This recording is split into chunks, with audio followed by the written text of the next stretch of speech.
అందరూ would pressed oils కి shift అవ్వాలి, కానీ ఎందుకు? అసలు రిఫైన్డ్ ఆయిల్స్ ని మనం ఎందుకు రీప్లేస్ చేయాలి నేను చెప్తా. Welcome to episode 2 of research to reality. 2026లో రిలీజ్ అయిన ఈ సిస్టమేటిక్ రివ్యూ ఒక 216 స్టడీస్ ని అనలైజ్ చేసింది.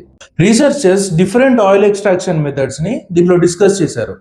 ఇందులో first method wood pressed or cold press method, అంటే దీంట్లో సీడ్స్ క్రష్ అయ్యి డైరెక్ట్ ఆయిల్ బయటకు వస్తుంది. సెకండ్ మెథడ్ వచ్చేసి రిఫైనింగ్ మెథడ్.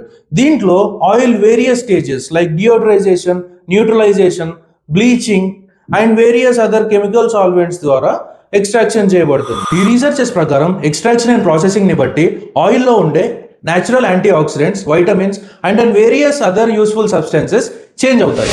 ఎవరో చెప్పింది కాదు, రీసెర్చెస్ ఏం చెప్తున్నాయో విందాం. ఫాలో చేయండి. కమింగ్ ఎపిసోడ్స్లో రిఫైన్డ్ ఆయిల్స్లో ఉండే ఎవ్రీ స్టేజ్ని డీకోడ్ చేద్దాం.